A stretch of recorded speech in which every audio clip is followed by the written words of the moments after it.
प्रणाम श्रोताओं, आप सभी का मेरे चैनल भक्ति कथा सागर में बहुत बहुत स्वागत है। श्रोताओं, आज हम आपके लिए लाए हैं वैशाख मास के कृष्ण पक्ष की गणेश चतुर्थी की व्रत कथा। एक समय की बात है, किसी गांव में एक बुढ़िया माई रहती थी। वह अपने बेटे के साथ उस गांव में रहती थी। वह 12 महीने की चौथ का व्रत किया करती थी। वह हर महीने की चौथ को 5 चूरमे के लड्डू बनाती, जिसमें से एक चौथ माता को, एक गणेश जी महाराज को, एक गाय को और एक अपने बेटे को खिलाती और एक लड्डू वह स्वयं खाती थी। एक दिन वैशाख महीने की चौथ पर बेटा पड़ोसन के घर गया और वहाँ चूरमे के लड्डू देखकर वह पड़ोसन से पूछने लगा। तब पड़ोसन बोली, आज वैशाख चौथ है, इसलिए मैंने चूरमा बनाया है। तो वह बोली, तेरी माँ तो हर महीने का चौथ व्रत करती है, पर वह व्रत थोड़ी ना करती है। वह तो घी के लड्डू खाने की आदी है, इसलिए तेरी मेहनत की कमाई बर्बाद करती है। सारे लड्डू खुद खा जाती है और तुझे खाने के लिए बस एक लड्डू देती है।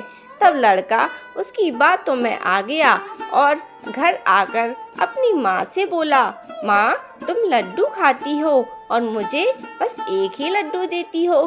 अब तुम यह चौथ का व्रत करना छोड़ दो। माँ ने कहा, बेटा, मैं चौथ माता का व्रत करना नहीं छोड़ सकती। यह व्रत मैं तेरी सुख शांति के लिए करती हूँ।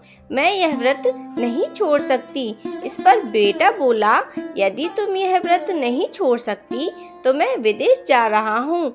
माँ बोली, बेटा, यदि तुम मुझसे नाराज होकर विदेश जाना चाहते हो तो यह चौथ माता का आखा लेके अपने साथ जाओ।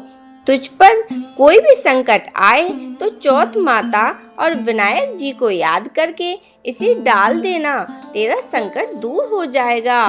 और वह आखा लेकर बेटा विदेश जाने के लिए चल दिया। उसे रास्ते में एक खून से भरी हुई नदी मिली, जिसे पार करना असंभव था। तभी उसे अपनी माँ की बात याद आई और उसने एक आखा निकालकर चौथ माता का नाम लेकर उस नदी में डाल दिया और कहा, हे चौथ माता, यदि मेरी माँ सच्चे मन से इस व्रत को करती है तो यह नदी दूध और पानी से भर जाए और मुझे रास्ता मिल जाए। उसके ऐसे कहने से ही नदी दूध और जल से भर गई और उसे रास्ता मिल गया। आगे चलने पर भयंकर जंगल में उसे शेर मिला, जो उसे खाने के लिए ही झपटा। उसने तुरंत एक आखा चौथ माता को याद करके उस शेर पर फेंक दिया, जिससे शेर पीछे हट गया। आगे चलकर वह एक नगर में पहुंचा। उस नगर के राजा के यहाँ रोज एक मिट्टी के बर्तन का अलावा पकता था। वह अलावा जब तक नहीं पकता था जब तक उसमें एक आदमी की बलि न दी जाए। उस लड़के ने एक बुढ़िया माई को देखा। वह आटा पीस रही थी और रोती जा रही थी। जब उससे उसने रोने का कारण पूछा तो वह बुढ़िया माई बोली, आज मेरे इकलौते बेटे को अलावे में जाने की बारी है। तब वह लड़का बोला, बुढ़िया माई, तू मुझे जल्दी से खाना खिला दे, मैं तेरे पुत्र की जगह जाऊंगा। बुढ़िया माई ने मना किया, पर फिर भी वह नहीं माना और राजा का बुलावा आने पर सीधा चल दिया। चौथ माता के आका और एक जल लोटा लेकर वह उसमें बैठ गया।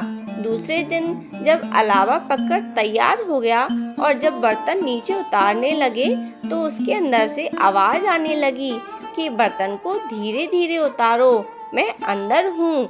लोगों ने यह आवाज सुनकर आश्चर्य करने लगे और कहने लगे कि इसके अंदर शायद भूत है।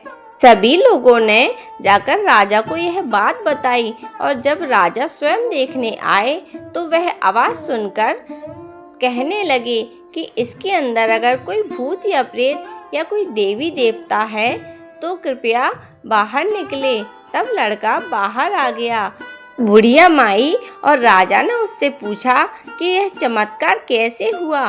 तो वह लड़का कहने लगा कि मेरी माँ माता चौथ का और विनायक जी का व्रत पूरे सच्ची श्रद्धा भक्ति से मेरे लिए करती है।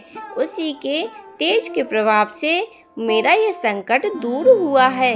यह सुनते ही राजा ने पूरे नगर में ऐलान करवा दिया कि सभी सुहागन स्त्रियां, बेटे की माँ और कुंवारी कन्याएं चौथ माता का व्रत रखेंगी और 12 महीने का चौथ व्रत करेंगी।